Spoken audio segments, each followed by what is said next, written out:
الله والصلاة والسلام على من لا نبي بعده. صحيح الترغيب والترهيب كتاب الصلاة لا فصل الترغيب في أذكار يقولها بعد صلاة الصبح والعصر والمغرب. ഫജറിന്റെയും സുബ്ഹിന്റെയും അസ്റിന്റെയും മഗ്രിബിന്റെയും ഈ മൂന്ന് നിസ്കാരങ്ങൾക്ക് ശേഷം ചൊല്ലാൻ വന്നിട്ടുള്ള ദിക്റുകൾ, അതിനുള്ള പ്രോത്സാഹനം നൽകുന്ന അതുമായി ബന്ധപ്പെട്ട ഹദീസുകളാണ്. കഴിഞ്ഞ പ്രശ്നത്തിൽ നമ്മൾ മനസ്സിലാക്കി ഫജർ നിസ്കാരത്തിന് ശേഷവും അസ്ർ നിസ്കാരത്തിന് ശേഷവും മസ്ജിദിൽ തന്നെ ഇരിക്കുന്നതിന്റെ ഫضലുകളും അതിന്റെ ശ്രേഷ്ഠതകളും എല്ലാം അറിയിക്കുന്ന ഹദീസുകളാണ് കഴിഞ്ഞ ഫസ്ൽ പറഞ്ഞത്. ആ ഹദീസുകളിലെല്ലാം പ്രത്യേകം സൂചിപ്പിച്ചിട്ടുള്ള ഒരു കാര്യമായിരുന്നു ദിക്റിലായിക്കൊണ്ട് മുഴുകിക്കൊണ്ടായിരിക്കണം ഇരിക്കുന്നത്, അല്ലാതെ വേറെ എന്തെങ്കിലും സംസാരങ്ങളോ വേറെ എന്തെങ്കിലും കാര്യങ്ങളോ ആയിട്ടാകാൻ പാടില്ല. അപ്പോൾ ഈ മൂന്ന് നിസ്കാരങ്ങൾക്ക് ശേഷം പ്രത്യേകമായിട്ട് ചില അദ്കാറുകൾ വന്നിട്ടുണ്ട്. അതിൽ അധികവും മഗ്രിബിന്റെയും അതുപോലെ തന്നെ ഫജറിനും ശേഷമുള്ളതാണ് അധികവും വന്നിട്ടുള്ളത്. അപ്പോൾ ആ ദിക്റുകളുമായി ബന്ധപ്പെട്ടിട്ടാണ് ഈ ഫസ്ലിൽ പറയുന്ന ഹദീസുകൾ. عن أبي ذر رضي الله عنه أن رسول الله صلى الله عليه وسلم قال: من قال في دبر صلاة الفجر وهو ثان رجليه قبل أن يتكلم.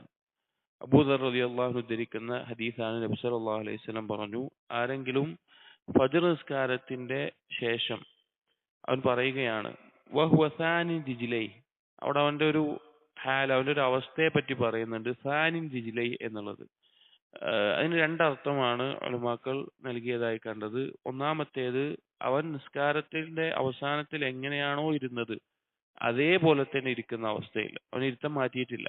തശഹുദിന് എങ്ങനെയാണോ ഇരുന്നത് ആ ഇരുത്തത്തിൽ തന്നെ ഇരിക്കുന്ന അവസ്ഥയിൽ.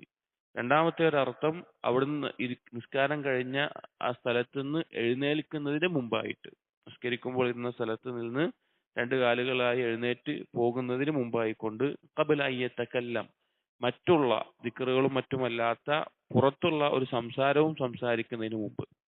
അപ്പോ ഫജ്ർ നിസ്കാരത്തിന് ശേഷം ഒന്നെങ്കിൽ ആ നിസ്കരിച്ച അതേ രൂപത്തിൽ തന്നെ ഇരിക്കണം, അതല്ലെങ്കിൽ അവിടുന്ന് എഴുന്നേൽക്കുന്നതിന് മുമ്പായിട്ട്. അതുപോലെ തന്നെ പുറത്തുള്ള മറ്റൊരു കാര്യം, എന്തെങ്കിലും മറ്റുള്ള ദിക്റുകളും എല്ലാം ആകാം, അതല്ലാത്ത എന്തെങ്കിലും സംസാരിക്കുന്നതിന് മുമ്പായിട്ട് ആരെങ്കിലും പറയുകയാണ്, എന്താണ് പറയേണ്ടത്? ലാ ഇലാഹ ഇല്ലല്ലാഹു വഹ്ദഹു ലാ ശരീക ലഹു ലഹുൽ മുൽക്കു വലഹുൽ ഹംദു യുഹ്യി വയുമീതു വഹുവ അലാ കുല്ലി ഷൈഇൻ ഖദീർ 10 മറات. ലാ ഇലാഹ ഇല്ലല്ലാഹു വഹ്ദ ലാ ശരീക ലഹു, അല്ലാഹു അല്ലാതെ ഇബാദത്തിന് അർഹനായിട്ട് ആരുമില്ല, അവൻ ഏകനാണ്, അവനൊരു പങ്കുകാരനുമില്ല. ലഹുൽ മുൽക്ക്, അവനാണ് എല്ലാ ആധിപത്യവും. വലഹുൽ ഹംദ്, അവനാണ് എല്ലാ സ്തുതിയും. യുഹ്യി വയുമീത്, അവൻ ജീവിപ്പിക്കുന്നു, അവൻ മരിപ്പിക്കുന്നു. വഹുവ അലാ കുല്ലി ഷൈഇൻ ഖദീർ, അവൻ എല്ലാത്തിനും കഴിവുള്ളവനാണ് എന്ന് 10 തവണ ആരെങ്കിലും ഫജ്ർ നിസ്കാരത്തിന് ശേഷം പറയുകയാണ് എങ്കിൽ കതബല്ലാഹു ലഹു 10 ഹസനാത്ത്, അവൻ അല്ലാഹു തആല 10 നന്മകൾ അവന്റെ മേലെ രേഖപ്പെടുത്തും. വമഹാ അൻഹു 10 സയ്യിആത്ത്, അവന്റെ 10 പാപങ്ങൾ അല്ലാഹു സുബ്ഹാനഹു വതആല മായ്ച്ചു കളയും. വറുഫിഅ ലഹു 10 ദറജാത്ത്, അവന് 10 ദറജകൾ ഉയർത്തപ്പെടും, അല്ലെങ്കിൽ അല്ലാഹു തആല അവന് 10 ദറജകൾ ഉയർത്തും. വറഫഅ ലഹു 10 ദറജാത്ത്. വകാന യൗമുഹു ദാലിക കുല്ലഹു ഫീ ഹിർസിൻ മിൻ കുല്ലി മക്രൂഹിൻ, അവന്റെ ആ ദിവസം എന്നുള്ളത് അവൻ വെറുക്കുന്ന എന്തെല്ലാം ഉപദ്രവങ്ങളുണ്ടോ അതിൽ നിന്നെല്ലാം സംരക്ഷണമേകുന്ന ഒരവസ്ഥയിലായിരിക്കും. അതായത് അവന് ഇഷ്ടമില്ലാത്ത, അവന് വെറുക്കുന്ന എന്തൊക്കെ മുസീബത്തുകളുണ്ടോ അതിൽ നിന്ന് എല്ലാം അവന് സംരക്ഷണം നൽകും. വഹുരിസ മിന ശൈത്താൻ, അവൻ പിശാചിൽ നിന്ന് സംരക്ഷിക്കപ്പെട്ടവനാകും. വലം യംബഗി ലിദംബിൻ അൻ യുദ്രികഹു ഫീ ദാലികൽ യൗം ഇല്ല ശിർക ബില്ലാഹ്, അവന് ഇനി എന്തെങ്കിലും ആ ദിവസത്തിൽ ഒരു പാപം സംഭവിക്കുകയാണെങ്കിൽ തന്നെ ആ പാപങ്ങളുടെ അനന്തര ഫലങ്ങളിൽ നിന്ന് അവൻ രക്ഷപ്പെടും. ഇല്ല ശിർക ബില്ലാഹ്, അള്ളാഹുവിൽ പങ്കു ചേർക്കുന്ന ഒഴിച്ച്. അതായത് എന്തെങ്കിലും പാപങ്ങൾ സംഭവിച്ചു പോയാൽ ആ പാപങ്ങൾക്കെല്ലാം അനന്തര ഫലങ്ങൾ ഉണ്ടാകും. എന്നാൽ ഇത് ചൊല്ലിയിട്ടുള്ള ഒരാളാണെങ്കിൽ ആ ദിവസത്തിൽ അവൻ എന്തെങ്കിലും ഒരു പാപം സംഭവിച്ചു പോയാൽ തന്നെയും അതിന്റെ അനന്തര ഫലങ്ങളിൽ നിന്ന് അവൻ സംരക്ഷിക്കപ്പെടുന്ന അവസ്ഥയുണ്ടാവും. എന്നാൽ ഷിർക്ക് സംഭവിച്ചാൽ ഈ സംരക്ഷണത്തിൽ നിന്ന് പുറത്താവും. വളരെയധികം ഫضലുള്ള വളരെയധികം പ്രത്യേകതയുള്ള ഒരു കാര്യമാണ് രാവിലെ ഫജ്റിന് ശേഷം ഒന്നുകിൽ ആ ഇരുന്ന അതേ രൂപത്തിൽ അല്ലെങ്കിൽ എഴുന്നേൽക്കുന്നതിന് മുമ്പ് മറ്റൊരു സംസാരിക്കുന്നതിന് മുമ്പ് 10 തവണ, ഇത് തൗഹീദിന്റെ പൂർത്തീകരണത്തിന്റെ കലിമത്താണ്. നബിമാർ പറഞ്ഞതിൽ വെച്ച് ഏറ്റവും അഫ്ളലായിട്ടുള്ള വാക്കാണ്. അത് 10 തവണ പറയുകയാണെങ്കിൽ എന്തെല്ലാം കാര്യങ്ങളാണ് പറഞ്ഞത്? 10 നന്മകൾ അവന് രേഖപ്പെടുത്തുന്നു, അവന്റെ പാപങ്ങൾ 10 മായ്ക്കപ്പെടുന്നു, അവന്റെ ദറജകൾ 10 ഉയർത്തുന്നു, അതുപോലെ തന്നെ അവന് എല്ലാ മുസീബത്തുകളിൽ നിന്ന് സംരക്ഷണം, പിശാചിൽ നിന്ന് സംരക്ഷണം, പാപങ്ങളുടെ അനന്തരഫലങ്ങൾ ഒഴിവായി കിട്ടുന്നു. ഷിർക്ക് സംഭവിച്ചാൽ ഒഴികെയാണ് അത് തകർന്നു പോവുകയുള്ളൂ. നമ്മൾ ശ്രദ്ധിക്കേണ്ട ഒരു കാര്യമാണ്. ഇതിന്റെ ചില റിവായത്തുകളിൽ ഈ ദിക്റിനോടൊപ്പം ബിയദിഹിൽ ഖൈർ എന്നുകൂടി വന്നിട്ടുണ്ട്. വേറൊരു ശ്രേഷ്ഠതയായിട്ട് വകാന ലഹു ബികുല്ലി വാഹിദത്തിൻ ഖാലഹ അത്ഖു റഖബത്തിൻ മുഅ്മിന, അതിൽ ഓരോ തവണ അത് പറയുമ്പോഴും ഓരോ മുഅ്മിനായ ഒരു അടിമയെ മോചിപ്പിച്ച പ്രതിഫലവും എന്നും വന്നിട്ടുണ്ട്.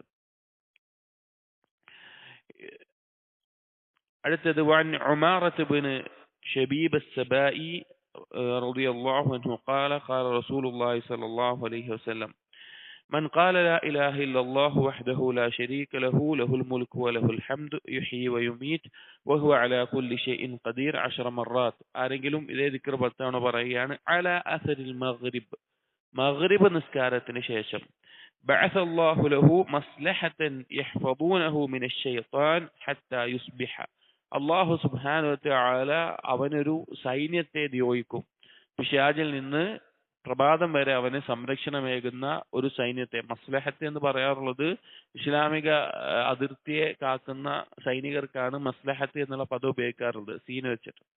അപ്പോ അങ്ങനെ ഒരു സൈന്യത്തെ അവന് വേണ്ടി അള്ളാഹു തആല ഒരുക്കും. വകതബല്ലാഹു ലഹു ബിഹാ 10 ഹസനാത്തിൻ മുജിബാത്ത്, അവന് നിർബന്ധമാകുന്ന 10 നന്മകൾ അവന് അള്ളാഹു തആല രേഖപ്പെടുത്തും. വമഹാ അൻഹു 10 സയ്യിആത്തിൻ മൂബിഖാത്ത്, അവന് നാശം വരുത്തുന്ന 10 പാപങ്ങൾ അവനിൽ നിന്ന് മായ്ച്ചു കളയും. വകാനത്ത് ലഹു ബിഅദ്ലി 10 റഖബാത്തിൻ മുഅ്മിനാത്ത്, അവന് 10 അടിമകളെ മോചിപ്പിച്ച പോലെ ആയിരിക്കും ആ ദിക്ർ 10 തവണ പറഞ്ഞാൽ, മഗ്രിബിന് ശേഷം പറഞ്ഞാൽ. അപ്പോൾ ഫജ്റിന് ശേഷവും അത് വന്നിട്ടുണ്ട്, മഗ്രിബിന് ശേഷവും ഈ ഹദീസിൽ വന്നിട്ടുണ്ട്. وعن أبي أيوب رضي الله عنه أن رسول الله صلى الله عليه وسلم قال من قال إذا أصبح, ആരെങ്കിലും പ്രഭാതത്തിലായാൽ അഥവാ ഫജ്ർ നിസ്കാരത്തിന് ശേഷം പറയുകയാണ് ലാ ഇലാഹ ഇല്ലല്ലാഹു വഹ്ദഹു ലാ ശരീക ലഹ് ലഹുൽ മുൽക്കു വലഹുൽ ഹംദു വഹുവ അലാ കുല്ലി ഷൈഇൻ ഖദീർ 10 മർറാത്ത് കതബല്ലാഹു ലഹു ബിഹിന്ന 10 ഹസനാത്ത് വമഹാ ബിഹിന്ന 10 സയ്യിആത്ത് വറുഫിഅ ലഹു ബിഹിന്ന 10 ദറജാത്ത് വകുന്ന ലഹു ഇദ്ല ഇതാഖതി 40 റിഖാബ്. ഇതിൽ നേരത്തെ പറഞ്ഞ 10 പ്രതിഫലങ്ങളൊക്കെ പറഞ്ഞതിനോടൊപ്പം ഇതിൽ പറയാണ് 4 അടിമകളെ മോചിപ്പിച്ച പോലെയാണ് അവനുള്ള പ്രതിഫലം. വകുന്ന ലഹു ഹറസൻ ഹത്താ യുംസിയ, വൈകുന്നേരം വരെ അവനൊരു സംരക്ഷണം ഉണ്ടാകും. വമൻ ഖാലഹുന്ന ഇദാ സല്ലൽ മഗ്രിബ് ദുബറ സ്വലാത്തിഹി ഫമിസ്ലു ദാലിക ഹത്താ യുസ്ബിഹ, മഗ്രിബിന് ശേഷം പറഞ്ഞാലും ഇതുപോലെ തന്നെ പ്രതിഫലമുണ്ട് എന്ന് നബി സല്ലല്ലാഹു അലൈഹി വസല്ലമ അറിയിക്കുകയാണ്. ഇതിന്റെ വേറെ ചില റിവായത്തുകളിൽ വകുന്ന ലഹു ഇദ്ല 10 റിഖാബ്, 10 അടിമകളെ മോചിപ്പിച്ച പോലെയാണ്. അപ്പോൾ ഈ ഒരു കലിമത്ത് എന്നുള്ളത്, ഒന്ന് ആ കലിമത്തിന്റെ ഫضലുണ്ട്, കാരണം അത്രയധികം മഹത്തമായിട്ടുള്ള നബി സല്ലല്ലാഹു അലൈഹി വസല്ലം പറഞ്ഞിട്ടുണ്ട്. അഫ്ളലു മാ ഖുൽതു അന വനബിയ്യുന മിൻ ഖബ്ലി, ഞാനും എൻ്റെ മുൻകഴിഞ്ഞ നബിമാരുമെല്ലാം അതുപോലെ മുൻകഴിഞ്ഞ നബിമാരുമെല്ലാം പറഞ്ഞതിൽ വെച്ച് ഏറ്റവും അഫ്ളലായിട്ടുള്ള വാക്കാണ് ഈ കലിമത്ത്. അപ്പൊ അത് ഫജ്റിന് ശേഷവും മഗ്രിബിന് ശേഷവും 10 തവണ പറയുക എന്നുള്ളത് ഈ പ്രത്യേകതകൾ അറിയിക്കുന്നുണ്ട്. ബറകല്ലാഹു ഫീക. അസ്സലാമു അലൈക്കും വറഹ്മത്തുള്ളാഹി വബറകാതുഹു.